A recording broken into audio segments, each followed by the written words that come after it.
change this. Why? Thank you very much. Let's take our seats.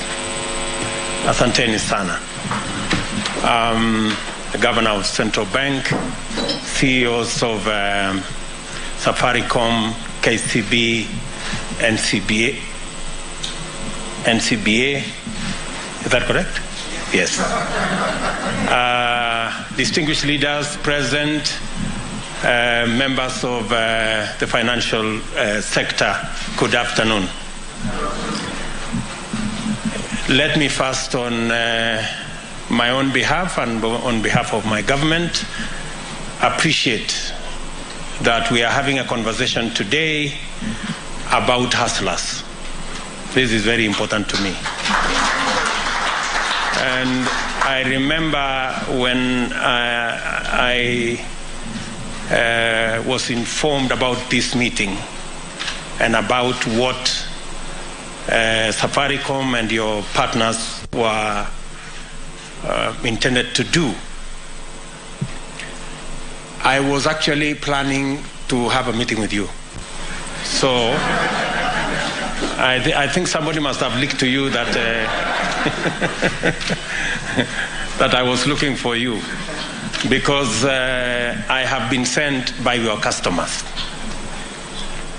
The people who cannot make it to your offices, the people who cannot make it to the negotiating table, have sent me to you, because they want the relationship between you and them to be mutual, and they want a win-win outcome out of the relationship that you have with them. Because they can't find their way to your good offices, they have given me instructions to come and speak to you about their issues. And I am happy that you already are walking in the correct trajectory. The announcements you have made here are very positive, in the right direction. I am very confident that walking this journey in the direction you have started, we will get to the correct destination. You are aware that in the last several months in the campaign, Fuliza was a very popular word in our campaign. And I'm happy that you are listening. And because you are listening, today you have made a very positive statement on matters Fuliza. First, I am very happy that between 4 and 5 million Kenyans will, by beginning of November, they will be out of the blacklisting.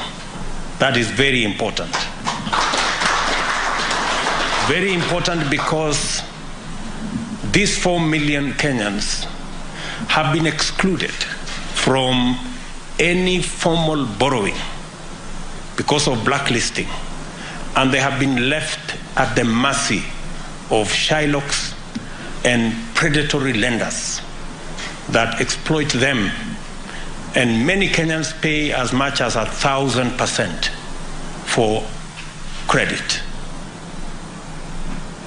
The fact that they will now be out of that space is a very positive development, and I want to commit here that the government of Kenya is not against credit listing or credit bureau facilities.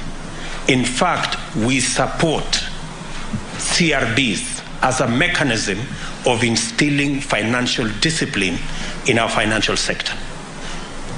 What we are asking, and I think we are on the same page on this, and I've had a long conversation with the governor, what we are asking is, we don't want credit listing to be an all or nothing, in or out engagement. We want credit listing to be a facility that gives everybody a chance to be their best in their own time. Instead of saying you are in or out, we should have a credit scoring mechanism so that we have graduated from the least to the best. And everybody can have a chance. Even if you are somewhere at the bottom, you can always walk your way up as you learn the ropes in the financial sector. So I am happy Governor has told me they are having engagement with the CRBs so that we can change the credit listing mechanism. Instead of blacklisting, we can have a graduated mechanism that allocates rating on every citizen that is borrowing in the manner in which they have borrowed and in the manner in which they have paid back. That happens even for countries when we are borrowing money from IMF, from the World Bank. That is a universal principle of rating people on, or scoring people on matters credit. So that development is a very positive development for the millions of Kenyans who suffer great loss. They are excluded from formal borrowing, and they are also excluded from many other things. Some people lose jobs. Some people lose opportunity to be hired because when they are asked to bring their credit listing status, if you are blacklisted, then you are told you are not a very good person. So that will now redeem close to 4 million Kenyans, and I want to say to Safaricom and your partners, you're walking in the right direction. Secondly, we have agreed, and I am happy the CEO of Safaricom has announced here that access to Fuliza, the interest rate will come down by 50%. That is a step in the right direction. And many people will benefit from this step. I am very confident that we can do more and we can do better.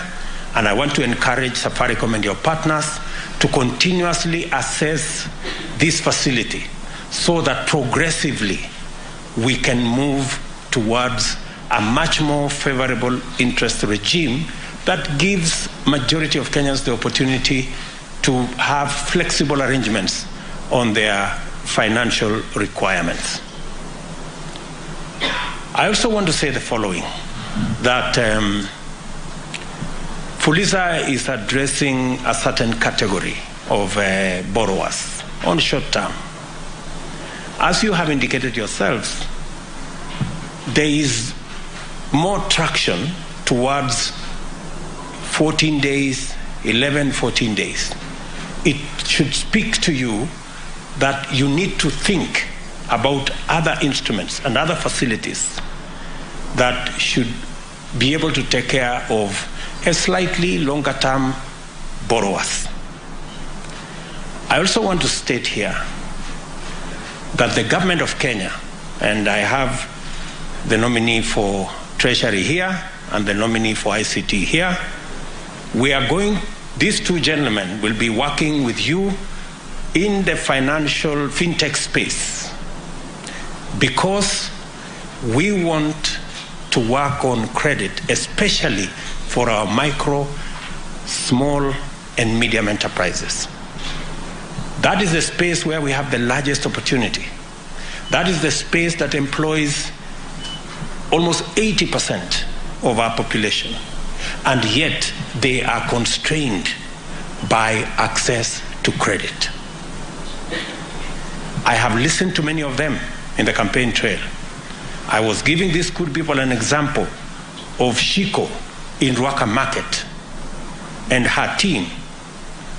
They borrow 1 million shillings every day, and they pay as high interest as 10% per day, which translates into 3,600% per year. Shiko and her team, they don't want free money. They are telling me, Mr. President, can we pay the same interest that Kenya Breweries is paying? Can we pay the same interest that the big companies are paying? That's all they're asking, and I don't think it's too much to ask. So, progressively, and the assignment I'm going to be giving to these two gentlemen is to work with you in the private sector to develop a product where Shiko, a mama mboga in Ruaka, and a boda boda person can also have access to credit at single-digit rate.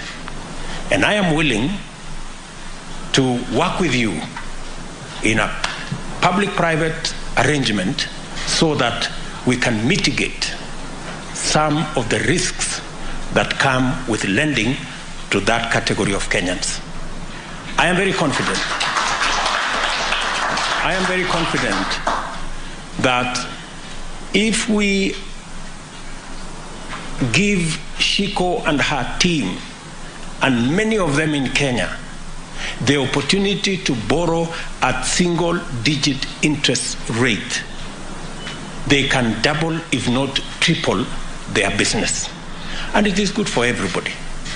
It is good for the fintech companies, it is good for the banks, it is good for the taxpayer, it's good for the taxman, and it's also good for me. So I think we can have a win-win. I think it's good. We're going to have a win-win arrangement. So in the short term, the assignment Eliud Owalo and my good friend Professor Njuguna will have is to structure with yourselves the Hustler Fund. We are ready to commit public resources to underwrite some of the risks so that chamas, cooperatives, SACCOs can access credit at single-digit interest rate. This is the future we are looking at. And from where I sit, we can make it a reality in a very short time. Secondly, in this space, we should also, and I have heard from NCBA, we should also find the model that encourages savings. Borrowing functions best when we have savings, because you cannot borrow what you don't have. And we have continuously borrowed the savings of others, and that is why we are becoming slaves to our lenders. It is time every Kenyan, and we are working with other sectors, including NSSF and other financial instruments, to make sure that we take our savings from the current maybe 9, maybe 10% of GDP to 20, 25% of GDP. That way, we can have not just a secure present, but we can also have secure or ensure our future. I am looking forward to working with all the actors in this space to ensure that we build our savings culture and our borrowing must not only be responsible, but it must also be affordable. I like the words the governor said here about affordability. That way we can spur the activities of many of our micro, small enterprises who are struggling today, not because their enterprises cannot do well, but they are limited by access to credit and access to financing for what they want to do. We will also be working on ensuring that our stock exchange also works better. It can also be another source of making sure that we can raise resources that can help build our enterprises. That is why I have created the Ministry for Trade, Investment and Industry, so that we can look much more closely to our financial markets, work much more closely with our state-owned enterprises, look critically at some of them, and assess the ones we can bring the Kenyan public to be owners of some of these state-owned enterprises, so that we can share in the profits, and we can also release some resources for us to be able to deliver on some of our infrastructure requirements instead of borrowing either from the market locally or borrowing from the external market. We will be working together in this space, and I know I've disturbed the governor a lot with many telephone calls, but I appreciate that he's been forthright and a gentleman. And sometimes when you see too many of my calls, it's because your customers are on my case. So just take it positively. It's nothing personal. It is because somebody must do the bidding for those who cannot access the offices that they need to. So this afternoon, ladies and gentlemen, I am very happy to be part of this occasion. I look forward, Ndegwa and your team, I look forward to, we've done, as the governor said, we've made the first step. I hope we'll be making the other steps so that we've come down 50%, maybe we can do another 50%.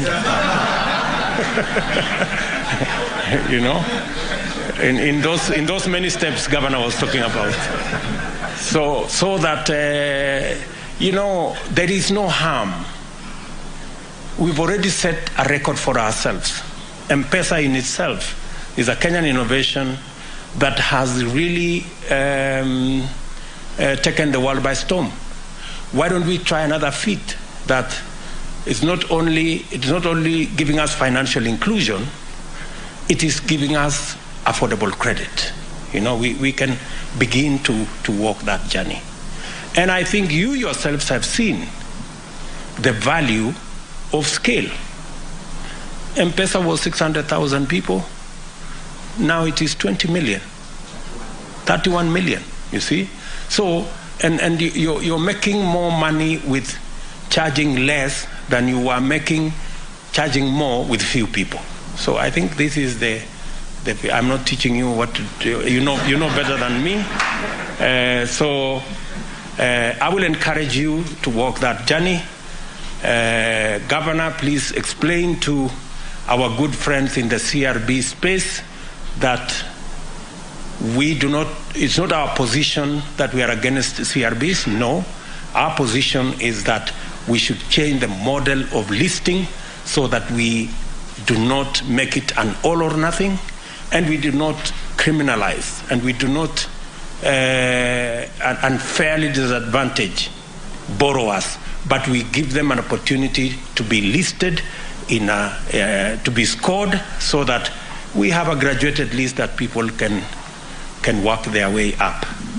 So let me say I am happy to be part of this very important step in our country, and I look forward to working with you, making credit for millions of citizens accessible. My two friends here will have a clearer brief on what we need to achieve as an administration, and we are going to work with you to make sure that we go that journey together. I'm also happy, Governor, that you are bringing into the regulation space our online betting companies,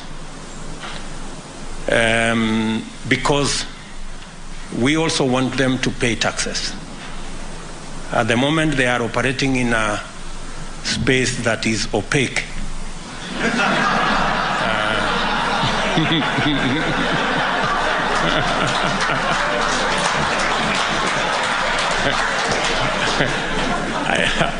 I I know opaque has many connotations lately, and not very positive ones. But that space needs much more clarity, and I am happy that the Central Bank of Kenya is taking steps to bring the actors in the online betting space to regulation so that we can make them much more accountable, and they can also support us build this country by everybody paying their piece and paying their taxes so that we can develop the country together. So otherwise, we will be engaging as we move on, and I look forward to working with you to make sure that we have accessible, affordable credit. It is our intention overall to bring down the cost of living in Kenya. And cost of living has many components. We are working with fertilizer and other actors to bring down the cost of food. We are working with our housing program to bring down the cost of shelter and making sure that people have affordable housing. And with you, good people, also bring down the cost of credit so that we can make Kenya a better place for all of us. Thank you very much, and God bless you. We really want to put a lot of effort